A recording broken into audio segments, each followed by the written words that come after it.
Estamos de volta conversando com o Dr. Amaury Zimmermann. E eu perguntava no final do primeiro bloco sobre a questão da prisão de ventre, que cerca de 20% dos brasileiros sofrem deste problema.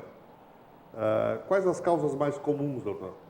Bom, a causa mais comum é a falta de fibras. As pessoas ainda não se habituaram a comer mais verduras e frutas.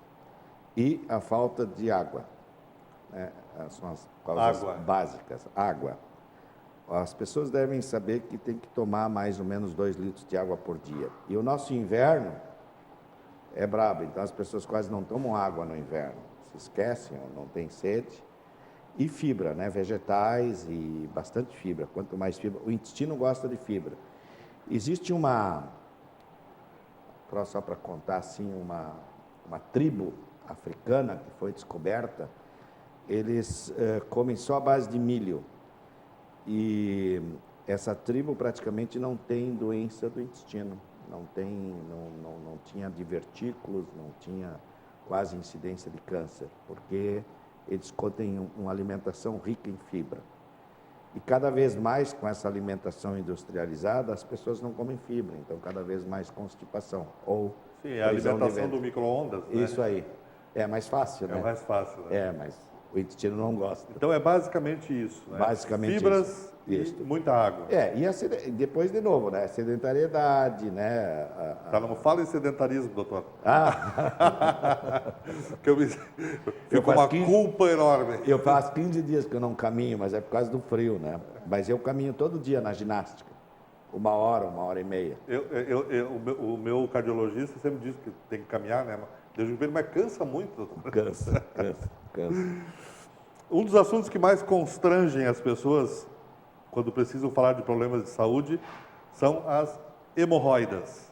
Qual o primeiro passo para colocar em prática a prevenção ou iniciar o tratamento para a cura de hemorroidas? Tá.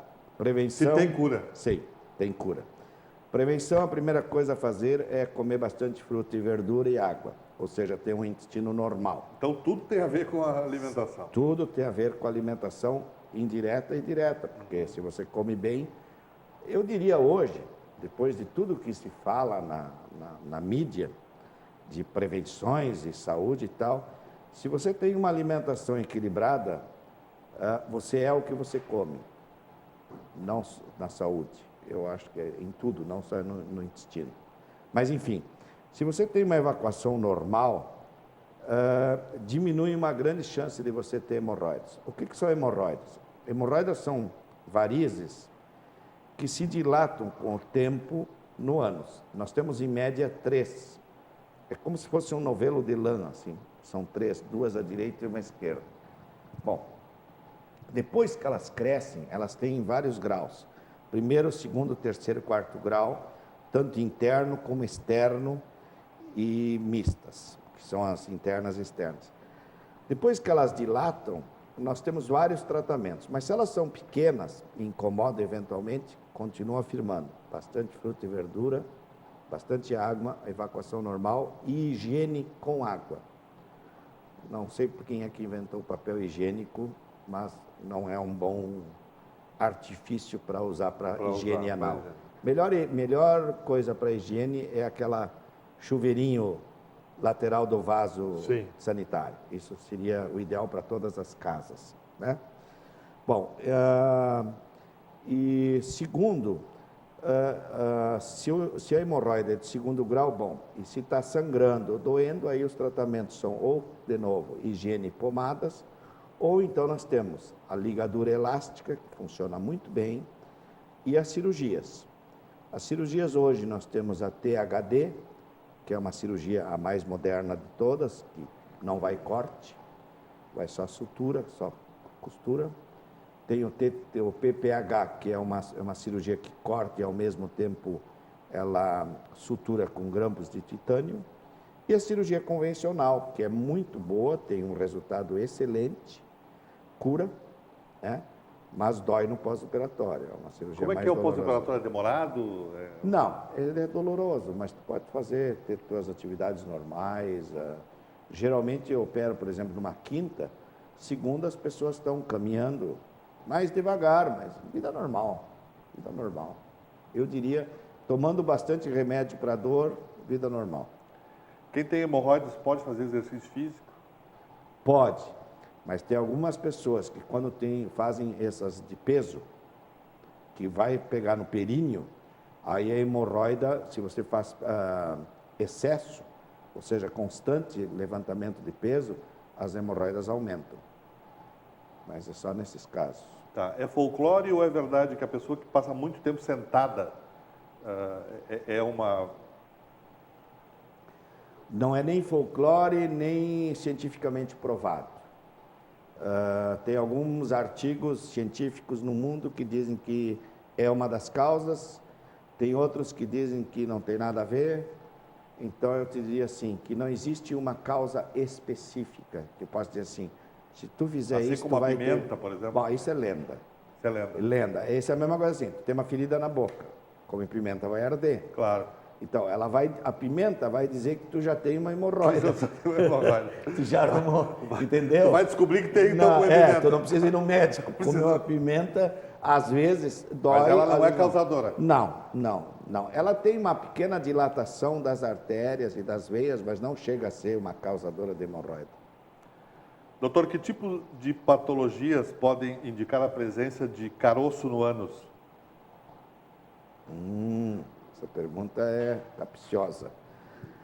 Várias hemorroidas, a mais comum é plicoma. Plicoma são dobras de pele no ânus, como se fosse ruga no olho, porque o ânus ele tem um esfíncter, ele tem um músculo que ele abre e fecha, ele está sempre nessa situação. E às vezes o ânus ele incha por várias razões, a gravidez incha o períneo, a pessoa engorda, emagrece, e aí sobra pele às vezes, chama-se isso de plicoma. Isso é um dos motivos que as pessoas vêm achando que tem hemorroidas, não é hemorroida. Outra coisa que dá caroço no ânus é câncer, não é comum, em nosso meio carcinoma de pele de ânus é raro. Eu devo ter em 30 e poucos anos de profissão 5, 6 casos só, então é raro.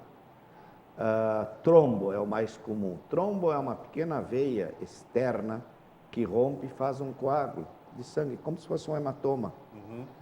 E é comum após esforço para evacuar. Então as pessoas vêm com muita dor e achando que é hemorroidas, não. Isso é uma situação bem comum, bem simples, ela tendo 3, 4 pacientes com trombo por dia, então é tranquilo. E a fístula anal? Bom, a fístula anal é uma doença que vem de uma infecção. Nós temos algumas válvulas anais no ânus.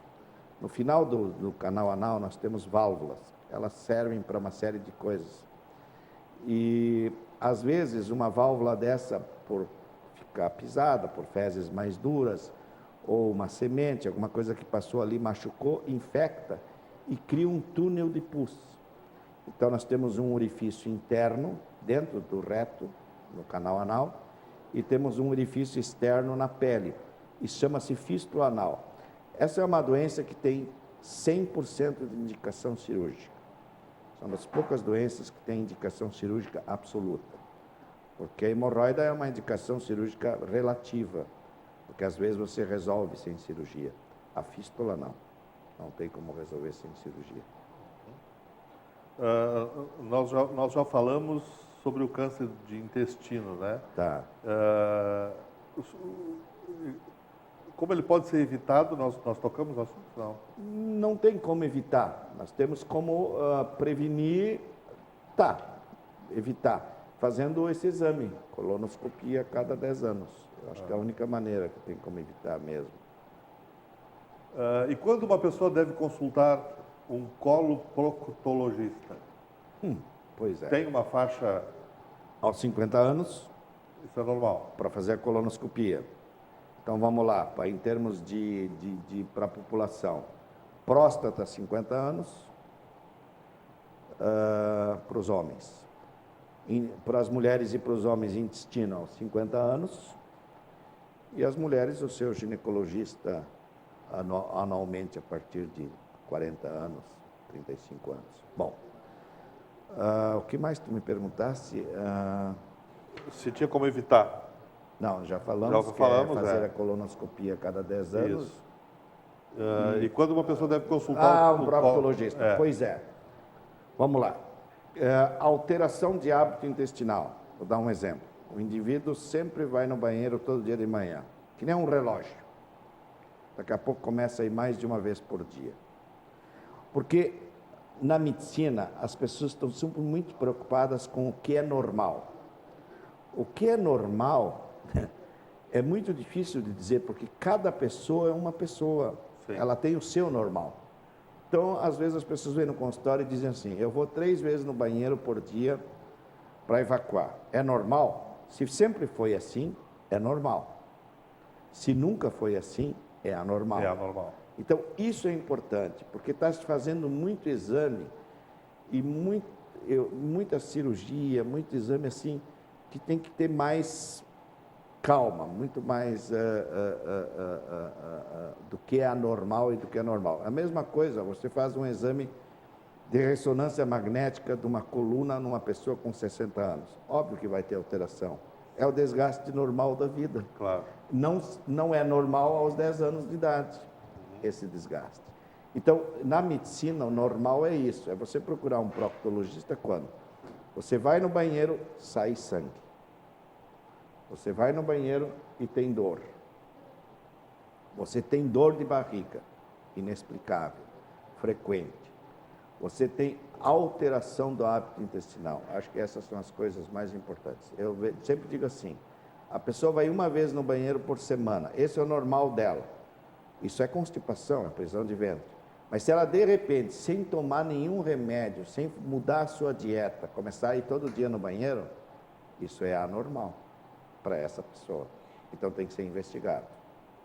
Então, tudo que fugir daquela hábitos diários, normais da sua pessoa, a pessoa tem que investigar. Investigar e ver o que está acontecendo. Isso, porque é sutil. As doenças, no início, são, eu digo, silenciosas. Por exemplo, se tu sentires o teu braço, porque o nosso corpo é silencioso, a gente não sabe que está respirando, a gente não ouve o coração bater, ou sente o coração bater, a gente não sente o braço. Se eu sentir o braço, tem algum problema. Então, se eu notei alguma coisa em mim que está diferente, eu tenho que procurar ajuda. E ver o que está acontecendo. Para pegar no início, né? Sim. É o ideal, né? Que é o melhor momento de consultar. Doutora Amorim, muito obrigado por o senhor ter vindo aqui. Eu que agradeço essas explicações. Acho que o senhor foi bem didático, né, e esclarecedor aí para essas questões. Obrigado, mais uma vez, foi um prazer tê-lo aqui. Ok. Eu convido a todos a permanecerem conosco na programação da Vale TV. A entrevista com o Dr. Amorim reprisa amanhã, logo após o Jornal do Meio-Dia, e eu volto às 22h30 com um novo convidado.